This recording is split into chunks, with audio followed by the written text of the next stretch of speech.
Hi friends, ನಮಸ್ಕಾರ ರೀ. ನಾನಿವತ್ತು ಮನೆಯಲ್ಲೇ ಗೋಬಿ ಮಂಚೂರಿಯನ್ನ ಹೇಗೆ ಮಾಡ್ಕೊಳ್ಳೋದು ಅಂತ ಹೇಳಿ ತೋರಿಸ್ಕೊಡ್ತೀನಿ. ತುಂಬ ಸಿಂಪಲ್ ಆಗಿ ಗೋಬಿ ಮಂಚೂರಿಯನ್ನ ಮನೆಯಲ್ಲಿ ಮಾಡ್ಕೊಳ್ಬೋದು. ಮಕ್ಕಳಿಗೆ ಆಗಲಿ ಯಾರಿಗೇ ಆಗಲಿ ಹೊರಗಡೆ ತಿನ್ನುವಾಗ ಒಂದು ಸ್ವಲ್ಪ ಭಯ ಅನಿಸ್ತದೆ. ತಿನ್ನೋವಾಗ ರುಚಿ ಅನಿಸಿದ್ರು ಆಮೇಲೆ ಟೆನ್ಷನ್ ಇರ್ತಾರೆ. ಬಟ್ ಮನೆಯಲ್ಲೇ ಆರಾಮಾಗಿ ಮಾಡ್ಕೊಂಡು ತಿನ್ಬೋದು. ಹೇಗೆ ಮಾಡೋದಂತ ಹೇಳಿ ನೋಡ್ಕೊಂಡು ಬರೋಣ. ಮೊದಲಿಗೆ ನಾನಿಲ್ಲಿ ಒಂದು ದೊಡ್ಡ ಸೈಜ್ ಕ್ಯಾಬೇಜ್ ತೊಗೊಂಡಿದ್ದೀನಿ. ಆ ಕ್ಯಾಬೇಜನ್ನು ಒಂದರಲ್ಲಿ 2 ಹೋಳು ಮಾಡಿ ನಾನು ಒಂದು ಅರ್ಧದಷ್ಟು ಮಾತ್ರ ಇವಾಗ ಕಟ್ ಮಾಡ್ಕೊತಾ ಇದ್ದೀನಿ. ಅದನ್ನು ನೀಟಾಗಿ ಈ ಥರ ಚಾಪರ್ ಸಹಾಯದಿಂದ ಕಟ್ ಮಾಡಿಕೊಂಡು ಅದರಲ್ಲಿರುವ ನೀರಿನ ಅಂಶವನ್ನು ಎಷ್ಟಾಗುತ್ತೋ ಅಷ್ಟು ಒತ್ತಿಗೆ ಹಿಂಡಿ ತೆಗೆದು ಇಡ್ತಾ ಇದ್ದೀನಿ. ಇವಾಗ ಎಲ್ಲಾನು ಈ ಥರ ಅದರಲ್ಲಿರೋ ನೀರಿನ ಅಂಶನ ತೆಗೆದು ಒಂದು ಬೌಲ್ಗೆ ಹಾಕೊಂಡಿದ್ದೀನಿ. ಅದೇ ಬೌಲ್ಗೆ ಇವಾಗ ಏನೇನು ಬೇಕು ಎಲ್ಲನೂ ಸೇರಿಸ್ಕೊಳ್ಳೋಣ. ನಾನಿಲ್ಲಿ ಈ ಕಪ್ ತೊಗೊಂಡಿದ್ದೀನಲ್ಲ, ಈ ಕಪ್ಲೆ 1.5 ಕಪ್ನಷ್ಟು ಕಾರ್ನ್ಫ್ಲೋರ್ ಹಾಕೊಂಡಿದ್ದೀನಿ. ಹಾಗೆ ಅದೇ ಕಪ್ಪಿಂದ 1.5 ಕಪ್ನಷ್ಟು ಮೈದಾನು ಹಾಕೊಂಡಿದ್ದೀನಿ. ಎರಡನ್ನೂ ಸಮ ಪ್ರಮಾಣದಲ್ಲಿ ಹಾಕೊಂಡಿದ್ದೀನಿ. 1.5 ಕಪ್ನಷ್ಟು. ಹಾಗೆ 1-2 ಚಮಚದಷ್ಟು ಕಾಶ್ಮೀರಿ ರೆಡ್ ಚಿಲ್ಲಿ ಪೌಡರ್ ಸೇರಿಸ್ತಾ ಇದ್ದೀನಿ. ಇಲ್ಲಿ ಖಾರಕ್ಕೂ ಆಗ್ತದೆ, ಹಾಗೆ ಕಲರ್ಗೂ ಆಗ್ತದೆ. ಹಾಗೆ ಒಂದು ಸ್ವಲ್ಪ ಶುಂಠಿ ಬೆಳ್ಳುಳ್ಳಿ ಪೇಸ್ಟ್, ರುಚಿಗೆ ತಕ್ಕಷ್ಟು ಉಪ್ಪು, 1 ಟೇಬಲ್ ಸ್ಪೂನಷ್ಟು ಸೋಯಾ ಸಾಸ್ ಹಾಕೊಂಡಿದ್ದೀನಿ. ಹಾಗೆ 1 ಟೇಬಲ್ ಸ್ಪೂನಷ್ಟು ಟೊಮೆಟೊ ಕೆಚಪನ್ನು ಹಾಕೊಂಡಿದ್ದೀನಿ. ನಂತರ ಎಲ್ಲನೂ ಒಮ್ಮೆ ನೀಟಾಗಿ ಮಿಕ್ಸ್ ಮಾಡ್ಕೊಳ್ಳೋಣ. ನಾನಿಲ್ಲಿ ಕಲರ್ಗೋಸ್ಕರ ಯಾವುದೇ ಹೊರಗಡೆ ಕಲರ್ ಏನು ಯೂಸ್ ಮಾಡಿಲ್ಲ. ಕಾಶ್ಮೀರಿ ರೆಡ್ ಚಿಲ್ಲಿ ಪೌಡ್ರೇ ಕೂಡ ಇಲ್ಲಿ ಕಲರ್ ಆಗ್ತದೆ. ಇವಾಗ ಈ ಥರ ಇದನ್ನು ನಾದಿಟ್ಕೊಂಡಿದ್ದೀನಿ. ಇದಕ್ಕೆ ನೀರೇನು ಹಾಕಿಲ್ಲ ನಾನು. ಹಾಗೆ ಇದನ್ನು ನಾದಿಟ್ಕೊಂಡಿದ್ದೀನಿ. ಈ ಥರ ಉಂಡೆಗಳಾಗಬೇಕು, ಆ ಥರ ಹಿಟ್ಟನ್ನು ನಾದಿಟ್ಕೋಬೇಕಾಗ್ತದೆ. ಈ ಕಡೆ ಕಾಯ್ದಿರೋ ಎಣ್ಣೆಗೆ ಈ ಥರ ಎಲ್ಲನೂ ಉಂಡೆಗಳಾಗಿ ಮಾಡಿ ಎಣ್ಣೆಗೆ ಬಿಡ್ತಾ ಇದ್ದೀನಿ.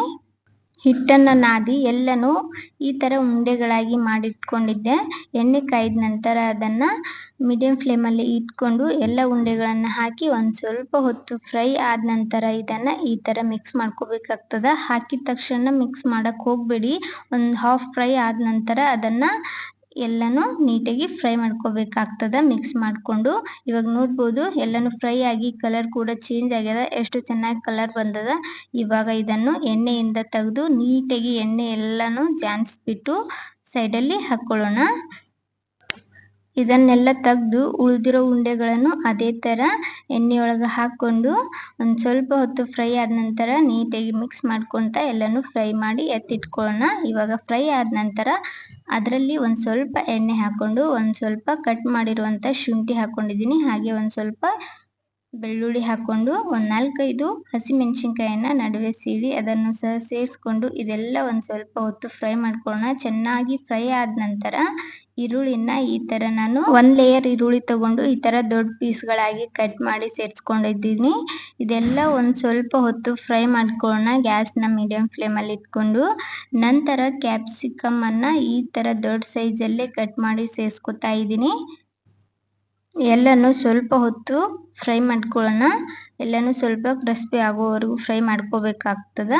ನೋಡ್ಬೋದು ಎಲ್ಲ ನೀಟಾಗಿ ಫ್ರೈ ಆಗ್ಯದ. ನಾನಿಲ್ಲಿ ಒಂದು ಸ್ವಲ್ಪ ಸ್ಪ್ರಿಂಗ್ ಆನಿಯನ್ನ ಕಟ್ ಮಾಡಿ ಸೇರಿಸ್ಕೊತಾ ಇದ್ದೀನಿ. ಈರುಳ್ಳಿ ಹೂವು ಅಂತ ಏನು ಕರಿತೀವಿ ಅದನ್ನು ಹಿಂದಿನ ಭಾಗ ಕಟ್ ಮಾಡಿ ಇದಕ್ಕೆ ಸೇರಿಸ್ಕೊಂಡಿದ್ದೀನಿ. ಎಲ್ಲನೂ ಫ್ರೈ ಆದ ನಂತರ ನಾನಿಲ್ಲಿ 2 ಟೇಬಲ್ ಸ್ಪೂನಷ್ಟು ಗ್ರೀನ್ ಚಿಲ್ಲಿ ಸಾಸನ್ನು ಹಾಕ್ಕೊಂಡಿದ್ದೀನಿ. ಹಾಗೆ 2 ಟೇಬಲ್ ಸ್ಪೂನಷ್ಟು ರೆಡ್ ಚಿಲ್ಲಿ ಸಾಸ್ ಮತ್ತು 2 ಟೇಬಲ್ ಸ್ಪೂನಷ್ಟು ಟೊಮೆಟೊ ಕೆಚಪ್ನ ಹಾಕ್ಕೊಂಡಿದ್ದೀನಿ. ಎಲ್ಲನೂ 2-2 ಟೇಬಲ್ ಸ್ಪೂನಷ್ಟು ಹಾಕ್ಕೊಂಡು 1 ಟೇಬಲ್ ಸ್ಪೂನಷ್ಟು ಇಲ್ಲಿ ಸೋಯಾ ಸಾಸನ್ನು ಸೇರಿಸ್ಕೊಂಡಿದ್ದೀನಿ. ಹಾಗೆ 1 ಟೇಬಲ್ ಸ್ಪೂನಷ್ಟು ವಿನೆಗರ್ನ ಹಾಕ್ಕೊಂಡು ಇದನ್ನು ನೀಟಾಗಿ ಮಿಕ್ಸ್ ಮಾಡ್ಕೊಳ್ತೀನಿ.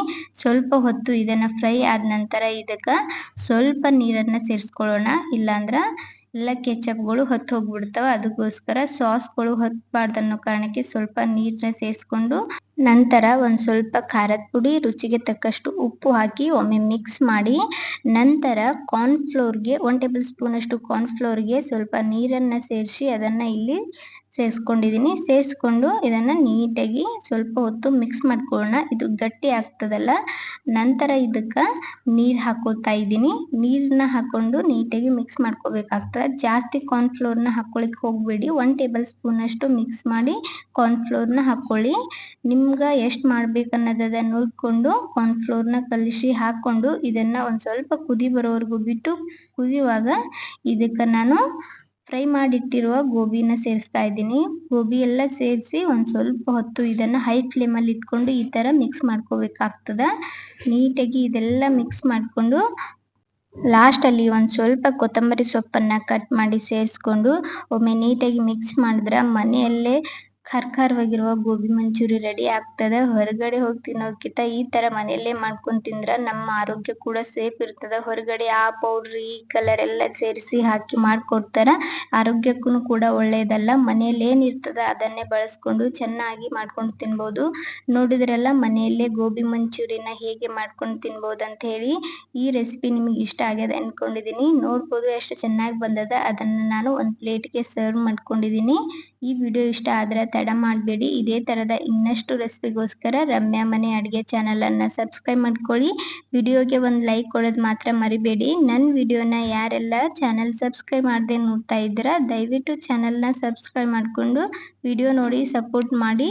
ನನ್ನ ವಿಡಿಯೋ ನೋಡುತ್ತಿರುವವರಿಗೆಲ್ಲ ಧನ್ಯವಾದಗಳು.